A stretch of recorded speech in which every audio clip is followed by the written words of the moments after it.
This is CyberSound, your simplified and fundamentals-focused source for all things cybersecurity, with your hosts, Jason Pufall and Stephen Maresca.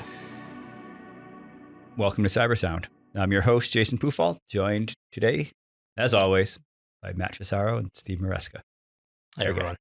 Hi. Yeah, I see. I got a nice smile out of Steve. That's the way to start this, especially an episode like this, where I think we're all going to at least try and come up with sort of maybe some of our top stories for, say, unexpected events in the security space, or the untold stories of the cybersecurity engineer. I'm not sure how we want to title it, but what crazy things have we experienced over the years? And we've got a lot of years between us in this space. So, yeah, it's always hard to tell stories about what we do, because most of the time we need to be very careful about what it is we're saying. Right. Yeah. All these stories are anonymized, right? Yeah. In our line of work, you can't really say anything about it. It's kind of like if you're a doctor, you can't say the patient's name, right? Right. But you can allude. You can allude, but you got to be careful about what it is you're saying. So the names have been changed to protect the innocent. There you go. Right.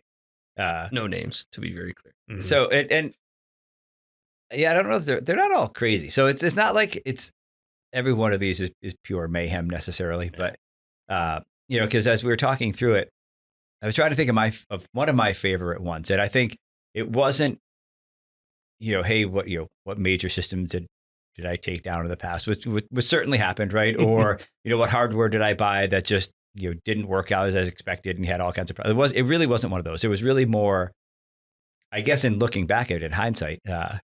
How much trust did somebody place on us, which in a way is what this is, but it's such a reaction. And it's such I think it demonstrates the urgency that people feel when they're in the middle of an incident. And in many ways, especially when you're not really prepared, I think it demonstrates just how willing people are to sort of cede control over an incident, right? And we've seen it time and time again. But in this particular instance, we got a phone call from a company that we never worked with before, and they said, "Hey, we're having an incident. Is there anybody available for us to have a quick conversation with?" And it was as benign as that. And so I said, "Yeah, sure. I have a couple of folks here. We can jump on and give you just sort of a sense of what this might look like." And they sent us a Zoom link. We got on the Zoom link. It was 3 of us and probably 20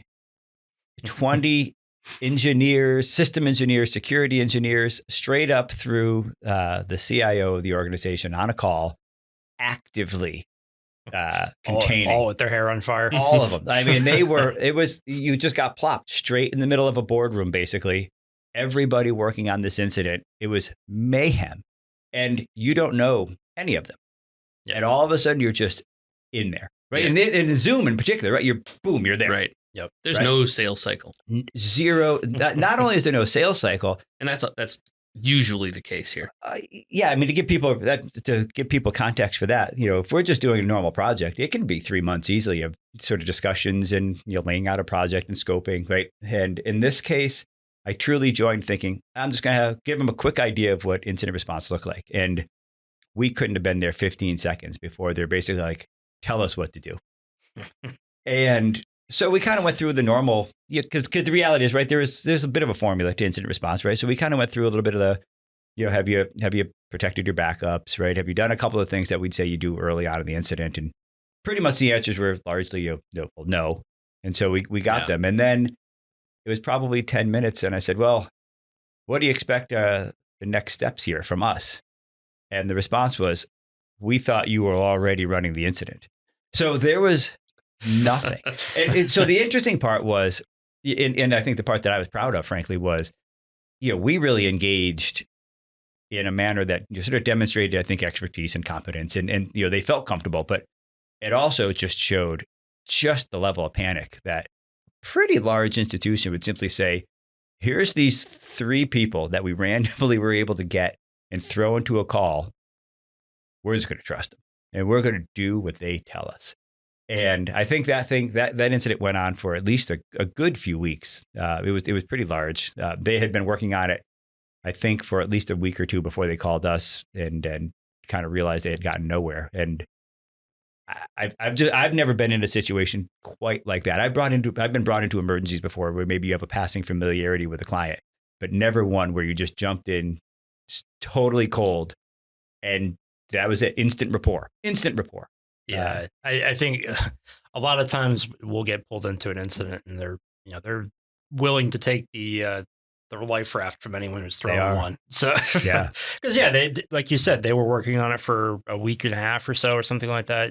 They're already burnt out. Somebody please help me. Right. Yeah, for sure. That aspect is very common. Yeah, we usually walk in the door and have to play the counselor to some degree to say, no, really, please sleep. But we'll get through okay. this. We'll work it out. Yeah.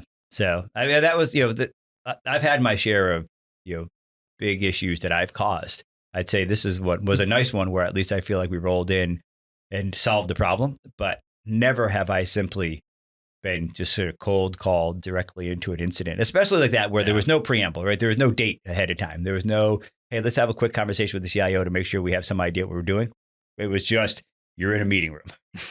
So I want to share something that's sort of the inverse of that. It's an incident with a relatively large company, multiple places, multiple sites, multiple facilities.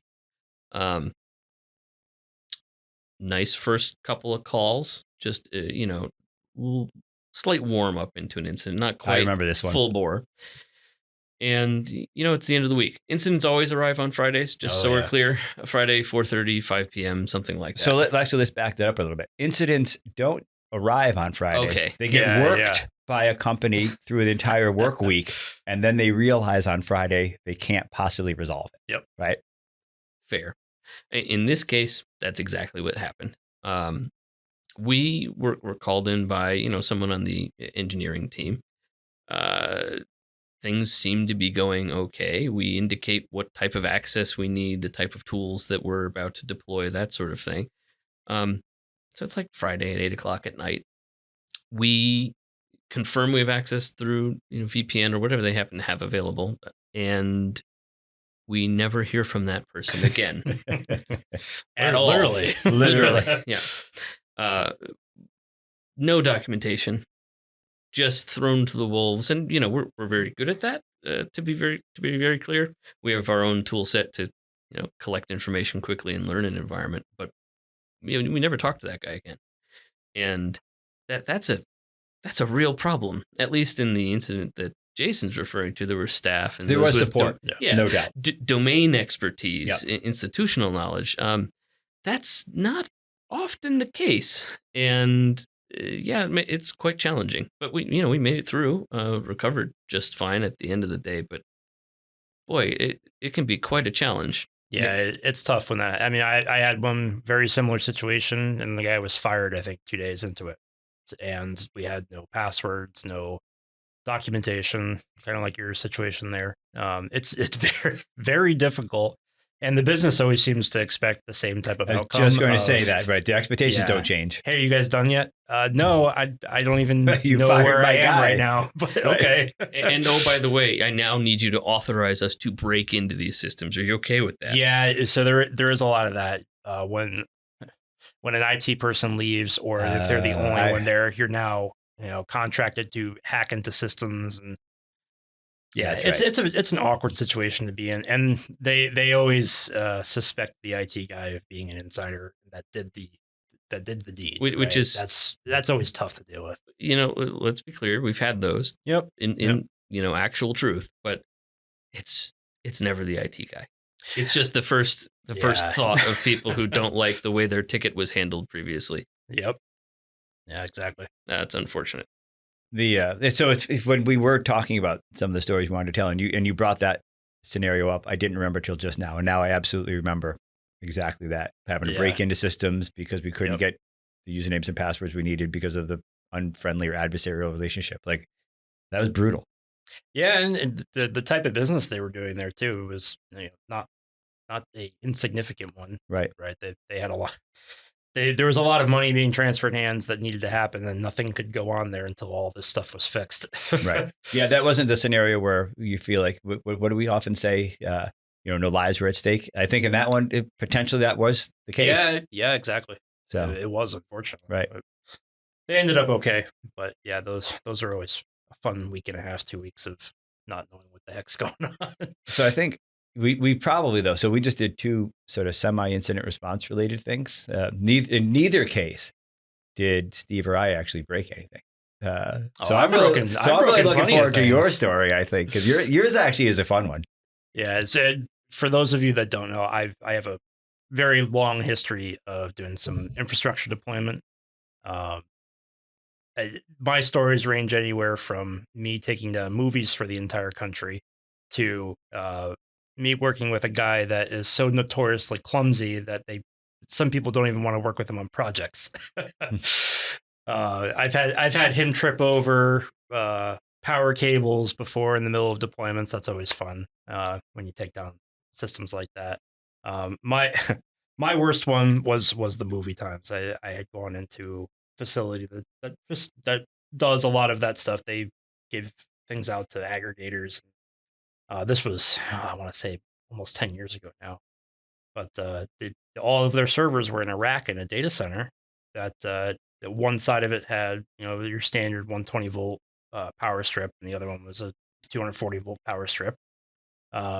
And there was, for some reason, a fan at the top of the rack, which if you've never been in the data center before, that's kind of odd, kind of old school. Most of the air handling is already done for you there. But yeah, I'm getting everything all finished up. I go to plug the fan in, and I went to the wrong side of the rack, and I tripped the circuit for it for the whole rack. Not only did that happen, but it also caused some smoke to come out of the fan. And again, the magic smoke. Yeah, if you've never been in a data center, any type of smoke or sparks get you very, very nervous. Being trapped in those places, especially if they have got the older fire suppressant, where basically you can't breathe if that stuff goes off. But yeah, no, I think for half the day, movie times were down across the United States. So that was me. Sorry if you missed your movie. So how did you resolve that though? Because you had work after the fact that you needed to do. Yeah, I had to get everything back up as fast as humanly possible and work with the IT guys to get a ton of databases back online. It was a full 42U rack of servers that were all shut off because of that. Yeah, and it was supposed to be a nice smooth transition of firewalls, but I had a little bit extra work to do that day. So much for that. Yeah. Does anybody go to movie times anymore? Movie phone? I think that used to be a site. Goodness, yeah. So you just ask Siri now.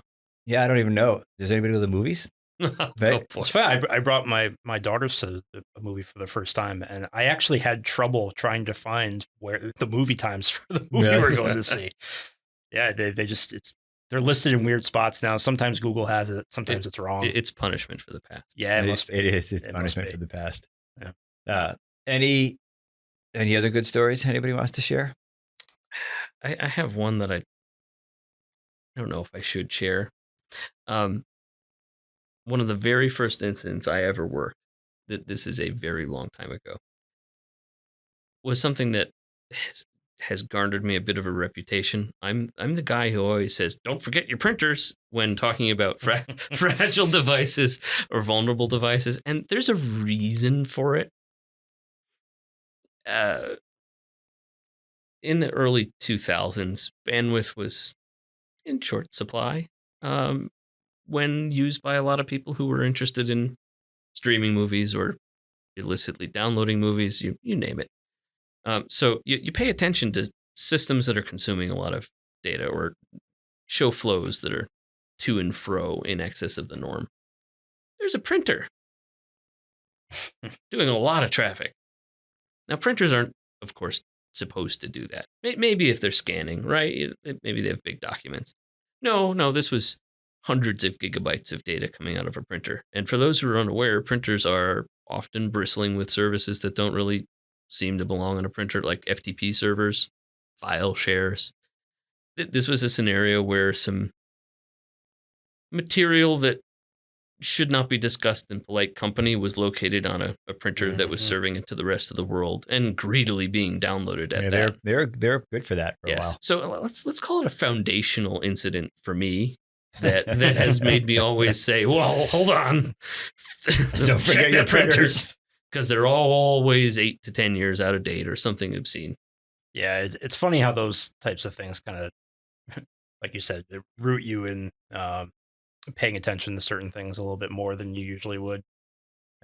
We had a situation a long time ago where the backup unit got wiped in the middle of us trying to fix it, and this was for an organization that had a lot of documents, a lot of them, and this was back in the day where there was a problem that these things were gone. Our company ended up paying for that incident by being in that place for, I think it was almost a month. We were sending people back and forth, scanning in documents to replace all the data that got lost. Ultimately, it was definitely an accident on our part when it happened. And we were working with the vendor who didn't know what they were doing either, unfortunately. But yeah, no, it was a month of us scanning documents back in to get them whole again. That was miserable. Oh yeah, that's miserable. And there's nothing worse than scanning paper. It never goes smoothly to begin with. Yeah, it was such an unfortunate situation where we had a hardware failure and then a backup overwrote, like an in-process backup ended up overwriting all the data on us. Never again. Sounds like fun. Yeah, it was not. So I have another incident that isn't quite so painful per se, but it sort of underscores the fog of war nature of security incidents. This is very recent. This has happened multiple times. So if this sounds familiar to you, it's probably not you.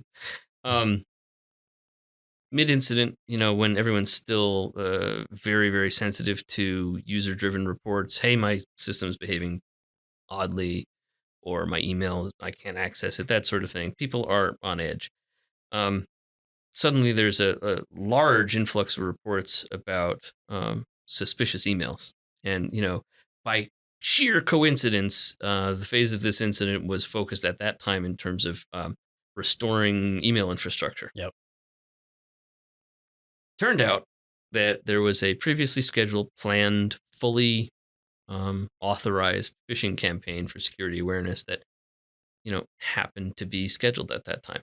And I said a moment ago, this is not the first time. It will not be the last time. Right. But in that moment, there's a lot of panic and it requires some quick action to calm people down. So, it's a lot of security incidents are the art of wading through lots of conflicting information that has nothing to do with the incident itself, but comes to light in that moment. I think the funny thing about all that was the person that reported that all to us was the one that scheduled the phishing campaign. And didn't put two and two together, right? Yeah, I think that's happened in every such event where that was the case. Yeah, it's easy to forget those things. You usually have them on a schedule, and they just happen. Yeah, it was scheduled with another cybersecurity provider months previously, and just on the calendar. Well, and that's that age old, don't have a system outage also then result in, well, let me make a configuration change. So when I bring this up, I take advantage of the fact that something was out.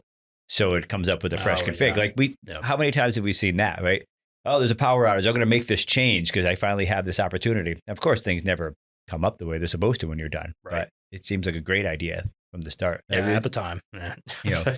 Just poor decision making, I guess, in that case. But so what's the point of all this? Is it just, hey, everybody, crazy things happen. If they happen to you, don't feel bad about it. I mean, I guess I don't know. Yeah, just a little bit of story time and something different. Yeah, I guess in this industry, there's a lot of unknowns that happen. You have to be able to be flexible with what goes on. Sometimes you're going to have a bad day. Right. That's all. It's the art of coping with how things work or fail when the rules are broken, or when all the toys in the attic are broken, or something like that. Inherently, it hurts, but you get over it, and you know what to look for again in the future. And if you're ever on site and you think something is in the attic, it's probably just the person that owns the building. Yeah, you had that too. Oh yeah, Right. yeah. We almost ended up in a fist fight with someone in a building while we were working because we thought it was empty. Yeah, you can't make. Yeah, I mean, you really can't make that stuff up, right? Oh People think you're an intruder. yeah. No, we legitimately thought the place was being robbed while we were trying to just do some after hours work. Well, I think on that note, then, What a delightful note. I don't. I guess we could say, if anybody wants to share some of their favorite stories with us, feel free. We're always open to hearing interesting things or events that occurred to other folks. Maybe we can share it in an upcoming Untold Stories. We have plenty of people in the company to choose from to come in and actually talk about some crazy stuff. So, hopefully you found this a little bit more, maybe a little more lighthearted than some of our other ones, a little more entertaining. As always, we appreciate you listening. And Steve and Matt, thanks for joining. Stay vigilant. Stay resilient. This has been CyberSound.